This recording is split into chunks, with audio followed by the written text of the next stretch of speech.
ಅದಕ್ಕಿಂತ ಹೆಚ್ಚಾಗಿ ನನಗೆ ಅನಿಸ್ತಾ ಇರೋದು ಕಾಂಗ್ರೆಸ್ ತೀವ್ರವಾದ ಪೈಪೋಟಿ ಕೊಡ್ತಾ ಇದ್ದಾರೆ.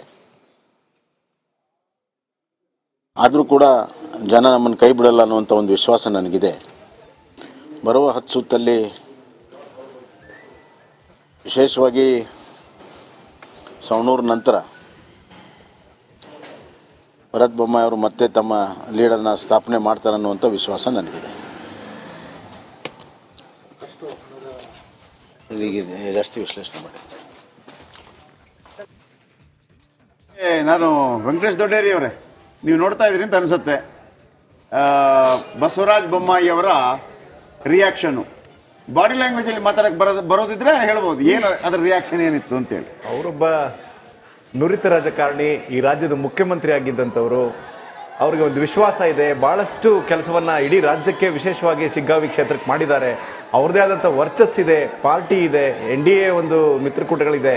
ಇದೇನು ದೊಡ್ಡ ಲೀಡ್ ಏನಲ್ಲ, ಇನ್ನು 18-19 ಲೀಡಲ್ಲಿ ಅವರ ನಾಯಕತ್ವ 66 ಬಂದದ್ದು ಇದೆ ಬಿಜೆಪಿಗೆ. ಸೊ ಹಾಗಾಗಿ ಅವರು ಮಾತನ್ನ ಹೇಳಿದ್ದಾರೆ. ನೋಡೋಣ. ಈಗ ಜಾರ್ಖಂಡ್ ನೋಡಿ, ಇಂಡಿ 49ಕ್ಕೆ ಬಂದಿದೆ. ಸೂರ್ಯ ಮುಕುಂದ ರಾಜ್ ಅವರೇ, ಒಂದು ಈ ಕಡೆ ಹೋದಾಗ ಅಲ್ಲಿ ಒಂದು ಕಡಿಮೆನೂ ಆಗಿದೆ, 3ರಿಂದ 1 ಕಡಿಮೆ ಆಗಿದೆ. ಓಕೆ, 49 ಅಲ್ಲಿ ಬೇಕಿರೋದು 42.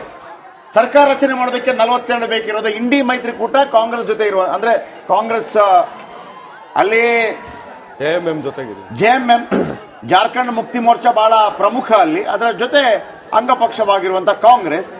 NDA ಮೈತ್ರಿಕೂಟ ಬಂದೇ ಬರುತ್ತೆ ಅನ್ನುವಂಥದ್ದು ಒಂದು ನಿರೀಕ್ಷೆಗಳಿತ್ತು. ಆದರೆ ಆರಂಭಿಕ ಮುನ್ನಡೆ ಇತ್ತು. ಈಗ ಮುನ್ನಡೆಯನ್ನು ಗಮನಿಸಿದ್ರೆ ಎಷ್ಟು ಬಹುಮತ ಬೇಕೋ ಅದಕ್ಕಿಂತ ಜಾಸ್ತಿನೇ ಬಂದಿದೆ. 42 ಬೇಕಿರೋದು, 81, 40, 42.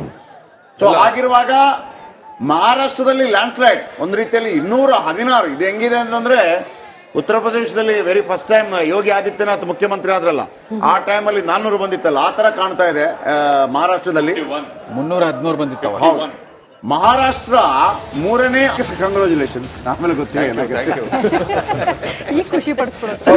ನೀವು ಆಯಾ ಕಾಲಕ್ಕೆ ಇದ್ದದನ್ನು ಖುಷಿ ಪಡಬೇಕು ಅಂತ ಹೇಳ್ತಾರಲ್ಲ. ಕೇಂದ್ರದ ಬಗ್ಗೆ ಏನು ಕೇಳಲ್ಲ, ಜಾರ್ಖಂಡ್ ಬಗ್ಗೆ ಏನು ಕೇಳೋದಿಲ್ಲ. ಅಲ್ಲ, ಅವ್ರನ್ನ ಸ್ವಲ್ಪ ಮೊದಲಿಗೆ ಖುಷಿ ಪಡಿಸೋಣ, ಎಂಟ್ರಿ ಆಗಿದಾರಲ್ಲ, ಆಮೇಲೆ ಕೇಳೋಣ ಅಂತ. 3ಕ್ಕೆ 3 ಸರ್, ಏನ್ ಹೇಳ್ತೀರಿ? ಈಗ ನಿರೀಕ್ಷಿತನ ಅನಿರೀಕ್ಷಿತನ ಏನಿದು? ಅಲ್ಲ, ನಮಗೆ ಗೆಲುವು ನಿರೀಕ್ಷಿತ, ಓಕೆ, ಲೀಡು ನಿರೀಕ್ಷಿತವಾಗಿ ಬರ್ತಾ ಇದೆ. ಓಕೆ, ನೋಡೋಣ, ಇನ್ನೂ ರೌಂಡ್ಗಳಿದಾವೆ. ಯಾಕೆಂದ್ರೆ ನರೇಂದ್ರ ಮೋದಿನೇ ಹಿನ್ನಡೆ ಅನುಭವಿಸಿದ್ರು. ಸೊ ಅವ್ರು ಅಷ್ಟೆಲ್ಲ ತೋರಿಸ್ಕೊಂಡೆ ಹಿನ್ನಡೆ ಅನುಭವಿಸಿದ್ರು, ಅವರೇ ಸೋತ್ಬಿಡೋರು. ಕೇಂದ್ರ ಸರ್ಕಾರ ಈಗ 600 ಪಾರ್ ಅಂತಿದ್ದವರೇ ಪಾರಾಗದೆ ಡೌಟ್ ಆಗೋಗ್ಬಿಟ್ಟಿತ್ತು. ಸೊ ಈಗ ನಾವು 3 ಜನ ನಮ್ಮ ಅಭ್ಯರ್ಥಿಗಳು ಮುನ್ನಡೆ ಕಾದ್ಕೊಂಡಿದ್ದಾರೆ. ಅದರಲ್ಲೂ ಚನ್ನಪಟ್ಟಣ ಇಡೀ ದೇಶದ ಗಮನ ಸೆಳೆದಿತ್ತು. ಕುಮಾರಸ್ವಾಮಿ ಅವರು, CP ಯೋಗೇಶ್ವರ್ ಅವರ ಒಂದು ಇದಿತ್ತು, ಸಂಬಂಧ ಚೆನ್ನಾಗಿತ್ತು ಅವ್ರಿಗೆ. ಪಾಪ MP ಎಲೆಕ್ಷನ್ ಅಲ್ಲಿ ಅವರ ಬ್ರದರ್ಗೆ ಕೆಲಸ ಮಾಡಿದ್ರು. ಬಟ್ ಈ ಸಂದರ್ಭದಲ್ಲಿ ಅವ್ರಿಗೆ ಟಿಕೆಟ್ ಅನ್ನ ಕೊಡಿಸ್ಬೇಕಾಗಿತ್ತು. ಕುಮಾರಸ್ವಾಮಿ ಅವ್ರ ಜವಾಬ್ದಾರಿ ಇತ್ತದು. ಸೊ ಚನ್ನಪಟ್ಟಣದ ಶಿಗ್ಗಾವಿಯಲ್ಲಿ ಕಾಂಗ್ರೆಸ್ ಮುನ್ನಡೆ ಕಾಯ್ದುಕೊಂಡಿದೆ ಅನ್ನೋದ್ರ ಡೀಟೇಲ್ ಸಿಗ್ತಾ ಇದೆ. 1525 ಮತಗಳ ಮುನ್ನಡೆ. ಶಿಗ್ಗಾವಿಯಲ್ಲಿ ಕಾಂಗ್ರೆಸ್ ಕಾರ್ಯಕರ್ತರ ಸಂಭ್ರಮ ಮನೆ ಮಾಡಿದೆ. ಯಾಸೀರ್ ಪಠಾಣ್ ಮುನ್ನಡೆ ಸಾಧಿಸ್ತಾ ಇದ್ದಂತೆ ಸಂಭ್ರಮ ಮನೆ ಮಾಡಿದೆ ಕಾರ್ಯಕರ್ತರಲ್ಲಿ. ಮತ ಎಣಿಕೆ ಕೇಂದ್ರದ ಬಳಿ ಹರ್ಷೋದ್ಗಾರ ಮುಗಿಲು ಮುಟ್ಟಿದೆ ಕಾರ್ಯಕರ್ತರದ್ದು. ಶಿಗ್ಗಾವಿಯಲ್ಲಿ ಮೋಸ್ಟ್ಲಿ ಬಿಜೆಪಿ ಈ ರೀತಿ ನಿರೀಕ್ಷೆ ಮಾಡಿರಲ್ಲ. ಆರಂಭಿಕ ಮುನ್ನಡೆ, ಆ ನಂತರನೂ ಮುನ್ನಡೆ ಇದ್ದೇ ಇರುತ್ತೆ ಅಂದ್ರೆ ಒಂಥರ ಕಾನ್ಫಿಡೆಂಟ್ ಆಗಿದ್ರು, ಈ ಕ್ಷೇತ್ರ ನಮ್ಮದೇ ಅಂತ ಬಸವರಾಜ ಬೊಮ್ಮಾಯಿ ಅವರು. ಬಟ್ ಯಾಕೋ ಆಘಾತ ಆದಂಗೆ ಕಾಣಿಸ್ತಾ ಇದೆ. ಮತ ಎಣಿಕೆ ಕೇಂದ್ರದ ಬಳಿ ಆಲ್ರೆಡಿ ಕಾಂಗ್ರೆಸ್ ಕಾರ್ಯಕರ್ತರ ಹರ್ಷೋದ್ಗಾರ ಮುಗಿಲು ಮುಟ್ಟಿದೆ.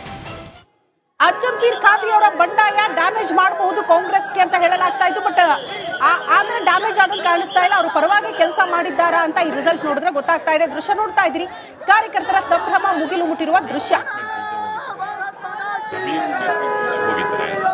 ಅವರು ಮೋಸ್ಟ್ಲಿ ಇನ್ನೊಂದು 4-5 ಸಾವಿರ ಹೆಚ್ಚು ಹೋಟೆಲ್ ಕಂಫರ್ಟಬಲ್ ಆಗೇನೆ ಬರ್ತಾ ಇದೆ.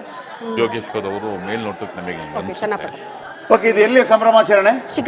ಶಿಗ್ಗಾವಿಯಲ್ಲಿ ಸಂಭ್ರಮಾಚರಣೆ.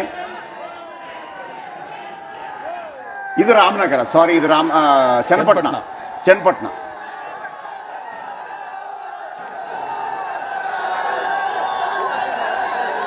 33 ಸಂಡೂರಿನಲ್ಲಿ ಅಂತರ 33 ಮತಗಳ ಅಂತರ ನೋಡಿ. 11,174. ಇಲ್ಲಿ ಬಹುತೇಕ 50% ಕೌಂಟಿಂಗ್ ಎಲ್ಲ ಕಡೆ ಆಯ್ತು. 50% ಕೌಂಟಿಂಗ್ ಆಯ್ತು.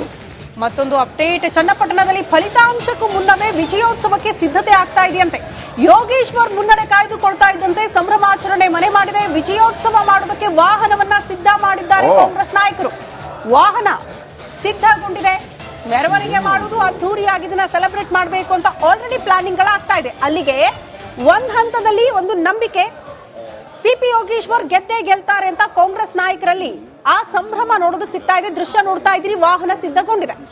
ಕಾಂಗ್ರೆಸ್ ನಾಯಕರ ಫೋಟೋ, ಆ ಬ್ಯಾನರ್ ಅನ್ನ ಕೂಡ ವಾಹನ ಕಟ್ಟಿದ್ದಾರೆ. ಸಿಪಿ ಯೋಗೇಶ್ವರ ಗೆದ್ದೇ ಗೆಲ್ತಾರೆ ಅನ್ನುವಂತಹ ವಿಶ್ವಾಸದೊಂದಿಗೆ ವಾಹನ ಸಿದ್ಧ ಮಾಡಿರುವಂತಹ ದೃಶ್ಯ. ಇದು ಬಹಳ ಆಶ್ಚರ್ಯ ನೋಡಿ. 12ಕ್ಕೆ ಬಂದ್ಬಿಡ್ತು ಆವೇಣಿ ಆಟ. ಬಾ ಬಾ ಬಾ ಬಾ ಬಾ ಬಾ ಬಾ ಫುಲ್ ಎಲ್ಲಾ ಕಡೆ ಇದು ಯಾವುದು ರಾಮೂರ್ತಿ ಸ್ಟೈಲು.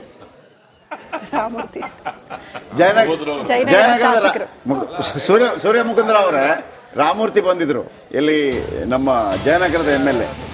ಅಲ್ಲಿ 4 ಅಂತ ಆದಾಗ ಅವ್ರಿಗೆ ಬಹಳ ಖುಷಿ, ಯಾಕಂದ್ರೆ ನನಗಿಂತಲೂ ಕಡಿಮೆ ಯಾರೋ ಗೆದ್ದಿದ್ದಾರೆ, ನನ್ನ ದಾಖಲೆ ಯಾರೋ ಮುರಿತಾ ಇದ್ದಾರೆ ಅಂತೇಳಿ. ಆ ತರ ಇಲ್ಲಿ ನೋಡಿ 43,000, 44,000, 1,108, ಆಮೇಲೆ 12 ಗ್ಯಾಪ್. ಶಿಗ್ಗಾಂವಿಯಲ್ಲಿ neck to neck fight. Ravindresh sir ಒಂದು ಮಾತನ್ನ ಹೇಳ್ತಾ ಇದ್ರು, ಅಂದ್ರೆ ಅಲ್ಲಿ ಏನಾಗಿರಬಹುದು ಅನ್ನೋದನ್ನ 1 ವರ್ಷದಲ್ಲಿ ಅಲ್ಲಿಯ ಮತದಾರ ತೋರಿಸಿದ್ದ ಅಂತೇಳಿ. ನಮಸ್ಕಾರ, ಕರ್ನಾಟಕ ಪ್ರೈಮ್ ಟೈಮ್ಗೆ ಸ್ವಾಗತ. ನಾನು ಜಯಪ್ರಕಾಶ್ ಶೆಟ್ಟಿ. ಇಡೀ ಕರ್ನಾಡು ಇವತ್ತು ರೆಬೆಲ್ ಆಗಿ ನಿಂತಿದೆ. ಈ ಹಗರಣಗಳನ್ನು ಸದನದಲ್ಲಿ ಪ್ರಸ್ತಾಪ ಮಾಡಲು ಕೂಡ ಕಾಂಗ್ರೆಸ್ ಹಿಂದೇಟು ಹಾಕಿದ್ದೇಕೆ? ನಿಮ್ಗೆ ಸಂಬಳ ಅದಕ್ಕೆ, ನಿಮಗೆ ವಾಹನ ಅದಕ್ಕೆ, ನಿಮಗೆ ವೆಪನ್ ಅದಕ್ಕೆ, ನೀವು ಅದನ್ನು ಸೆರೆ ಹಿಡಿಬೇಕಾಗಿತ್ತು. ನೀವು ವಿದ್ಯುತ್ ಬರ ಇದೆ ಅಂತ ಹೇಳ್ತಾ ಇದ್ದೀರಿ, ಎಲ್ಲಿ ಬರ ಇದೆ ನೀವು ಹೇಳಬೇಕು. ಪಾಕಿಸ್ತಾನ್ ಆಕ್ಯುಪೈಡ್ ಕಾಶ್ಮೀರ್ ಅದು ಎಂದೆಂದಿಗೂ ನಮ್ಮದು. 40 ಮೆಷಿನ್ಗಳು ತಂದಿತ್ತು ನೋಟ್ ಎಣಿಸುವುದಕ್ಕೆ, ಅದೇ ಹಾಳ. ಮಥುರಾದ ಗಲಾಟೆ ಇದೆಯಲ್ಲ, ಅದು ಸ್ಥಳೀಯವಾಗಿ ಕೂತು ಪರಿಹರಿಸಬಹುದಾದಂಥ ಕಾನೂನಿದೆ. ಗ್ಯಾರಂಟಿ ಯೋಜನೆಯಿಂದ ನಷ್ಟ ಆಗಿದೆ, ಲಾಭ ಆಗಿದೆ, ದಯವಿಟ್ಟು ಹೇಳಿ. Dawood Ibrahim most wanted criminal ಯಾವಾಗಾದ ಅಂದ್ರೆ ಇಲ್ಲಿ ತನಕ ಭಾರತ ದೇಶದಲ್ಲಿ ಓರ್ವ ದಲಿತ ಪ್ರಧಾನಿಯಾದಂಥ ಇತಿಹಾಸವೇ ಇಲ್ಲ. ರಿಪಬ್ಲಿಕ್ ವರ್ಲ್ಡ್ ಆಪ್ ಇದು ಕೇವಲ ಅಪ್ಲಿಕೇಶನ್ ಅಲ್ಲ, ಸಮಗ್ರ ಸುದ್ದಿಗಳ ಸಂಪರ್ಕ ಮಾರ್ಗಕ್ಕೆ ಕ್ರಾಂತಿಕಾರಿ ಬದಲಾವಣೆ. ರಿಪಬ್ಲಿಕ್ ವರ್ಲ್ಡ್ ಆಪ್ ಕೇವಲ ಸುದ್ದಿ ಅಪ್ಲಿಕೇಶನ್ ಅನ್ನ ಪರಿಚಯ ಮಾಡ್ತಾ ಇಲ್ಲ, ಬದಲಾಗಿ ಡಿಜಿಟಲ್ ಸುದ್ದಿ ಬಳಕೆಯ ಹೊಸ ಯುಗಕ್ಕೆ ನಾಂದಿ ಹಾಡ್ತಾ ಇದೆ. ಇದೊಂದು ಬ್ರೇಕಿಂಗ್ ನ್ಯೂಸ್, ಪ್ರಭಾವಶಾಲಿ ಕಾರ್ಯಕ್ರಮಗಳಿಗೆ ಗಟ್ಟಿಯಾದ ವೇದಿಕೆ. ರಿಪಬ್ಲಿಕ್ ವರ್ಲ್ಡ್ ಅಪ್ಲಿಕೇಶನ್ ಈಗ ಲೈವ್ ಆಗಿದೆ. ಗೂಗಲ್ ಪ್ಲೇ ಸ್ಟೋರ್ ಮತ್ತು ಆಪಲ್ ಆಪ್ ಸ್ಟೋರ್ ಎರಡರಲ್ಲೂ ಲಭ್ಯವಿದೆ. ಈಗಲೇ ಡೌನ್ಲೋಡ್ ಮಾಡಿ.